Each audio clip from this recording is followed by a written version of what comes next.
Open the floor to questions. So I'm happy to see we have chemists, biologists, and computer scientists here. So, yep. Go ahead. Yep. It seems that from a beautiful study, the chemistry is sorted out by your work, but then once you find about active compounds, is where the pain starts, right? Because you have to do multiple phenotype analysis and also proteomics and identify targets and validate them. So in the periodic table you showed us in the beginning, would it be possible to generate a next generation periodic table where you link chemical structure and phenotype, so that we can start to be able to rationally design compounds with predictable properties? So, just one remark, the pain starts earlier. The pain starts in getting the chemistry to go. So I've sketched this just in this the chemistry part in there has a lot of things. But the answer to your question is yes, we've done that. It would be a separate lecture where I would focus exactly on this. What we've done is we've created a program that takes this tree, generates it, does it on the computer. I have it right here on the computer. It reads the structures in, generates a tree with it, and encodes it with properties that you define. You could have a phenotype, you have target items. And then you could say, along this tree, a bigger one, a smaller one, and even smaller.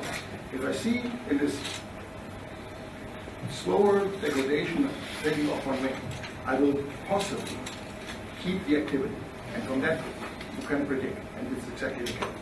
So we've done 2 or 3 things where we predicted activity in the biochemical sense by means of exactly this approach. Yes, it can be done. And it has been done. It's called the scaffold hunter. It's on the web. Download it, play with it, it's free. It's intuitive. Everybody can do that. My students play with it. I play with it. I play with it. You can do much better. Any other questions?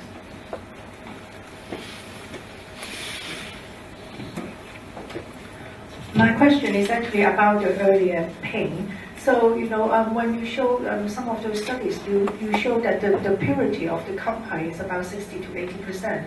So how are you, be certain that what you're observing is not from the intermediates generated, as impurity, rather than, the 60% or 80% of the end product that you predict to be? That is, the 60 to 80% shown is the overall yield of what we get. All compounds are completely purified.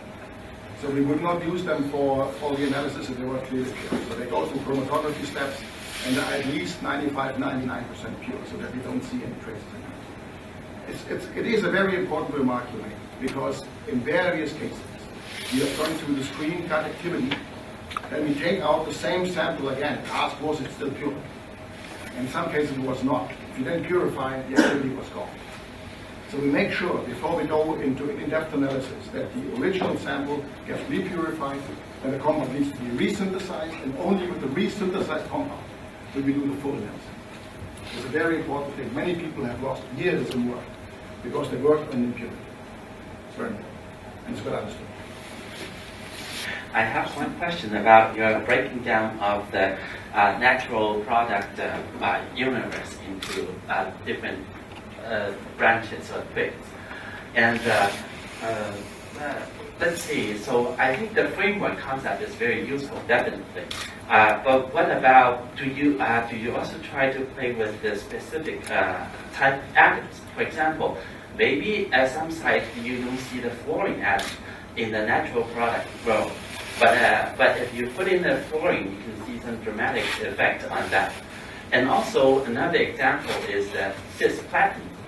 Is it called cisplatin? Yeah. The drug has no natural analog, I would say, right, on an apparent level. So I would like to have your comments on these 2 instances. Yeah. Thank you. Yes, we've looked at both.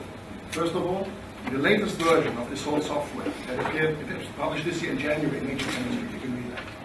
In this software, we've done the same analysis again. And we've told the program, keep the attachment site of substituents in.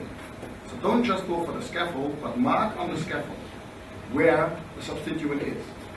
And also keep the substituent itself in. So the new software will show you where in the natural product substituent was and which one it was. So hoping that evolution generated this information as well. So yes, it can be done. Second thing is, this tree, what is shown there, is just for natural products. We've had a second version, the scaffold hunter, which I mentioned, It does not go for natural product origin anymore. It takes a data set, whatever it is, can be natural, can be non-natural, and reads it in. It does not encode anymore whether it's a natural product. It just looks for activity. And it then accounts for other cases which nature never came up with as well. Cisplatinum, though, cannot be fit into any of those three. That's a very unusual case. And it's actually also an important case because it tells us that whatever we do here, the logic only goes so far, and there can be completely different solutions. That's right. Yes, I fully agree. And I'm talking a lot to people who make drugs. If you think about that, in the late stages of drug discovery and development further on, things are not rational anymore. They become empirical. So at the end of the day, once they reach a certain stage, they juggle about 10 parameters next to each other. They change one parameter by bringing in a fluorine, two others go in the wrong direction. They bring in different substituents, one of them comes back, the other one gets worse. So finding the final arrangement of substituent properties is an empirical process to this very day. It's not completely logical, but that's good.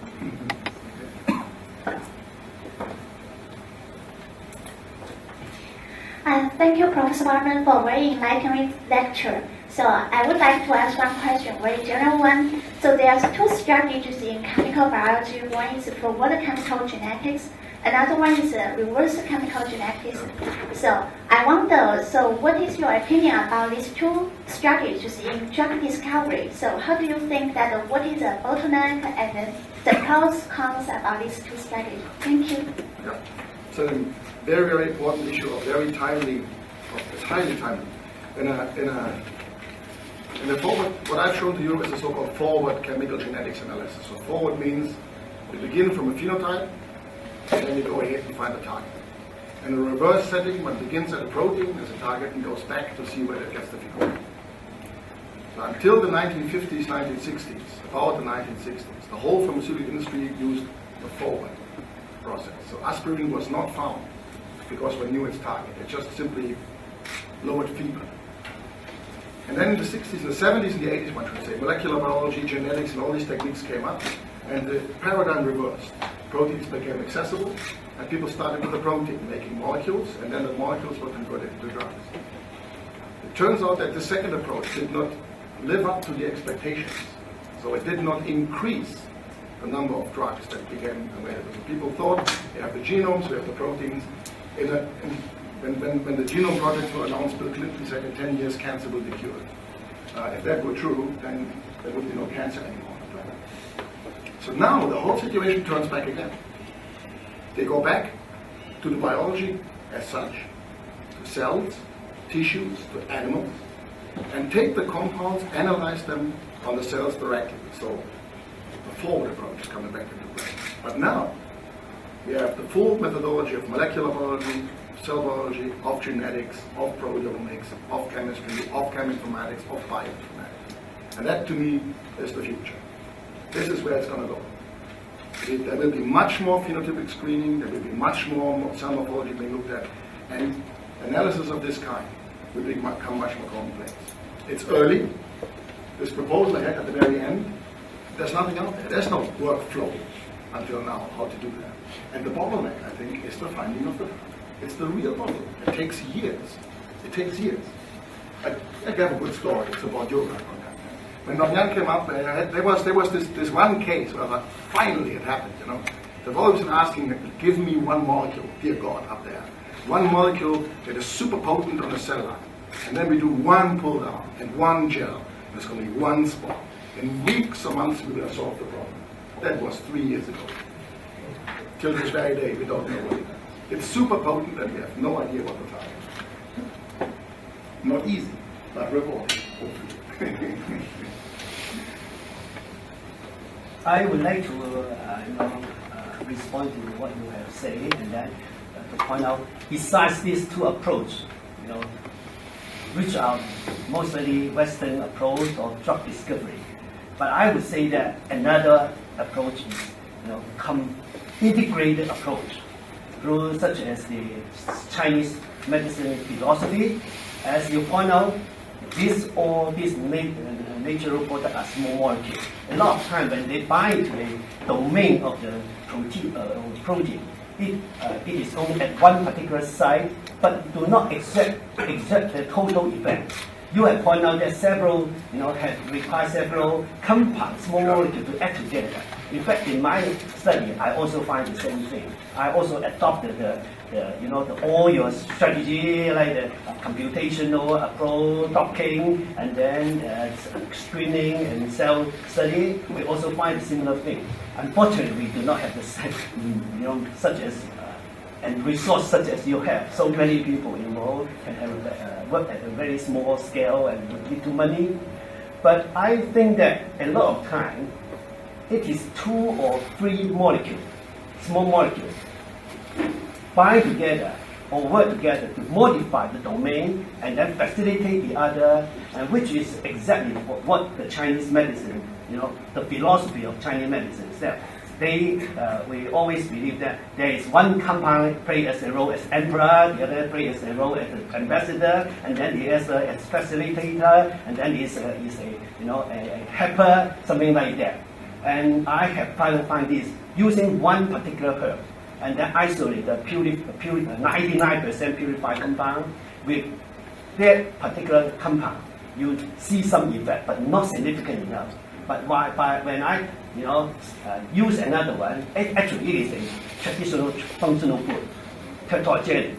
But because some of this inside the tetroid jelly, we have said that this kind of this thing bind together, will have some kind of effect. Now I can gradually provide some kind of evidence, and I think that this is a third approach. And you can see that this day, all these, Professor, I think the one in Yale, he have already, and also the one in Baptist University, already using the integrated approach and combine system biology, computational, modeling, interaction, all these things together, and then find out what is the most, proper and best combination. Do you think that is another? There's no contradiction. There's no contradiction at all. I'm fully in line with what you're saying. You might have noticed that both compounds I showed you had 2 targets, right? So I've shown you molecules that have more than one mode of action. In my opinion, there's no selective drug. Not a single one. I don't think that there's a selective drug. Let's go back to the old version, aspirin. More than 20 targets of aspirin have been described, and I believe it works so well because it has multiple targets. Yeah. And it's, as you correctly say, at the end of the day, it's what we have to tune the system as a whole. You have to tune down a signal below a threshold. And that usually cannot be done by hitting one node. You have to hit multiple nodes simultaneously. The problem is, you usually don't know what the nodes are.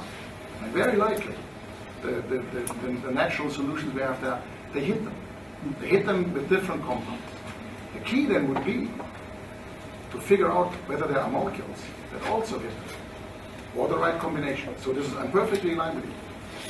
So the logic must be in there. We modulate complex biological systems. We do not inhibit a single enzyme. That's the take-home message. I agree. Any other questions?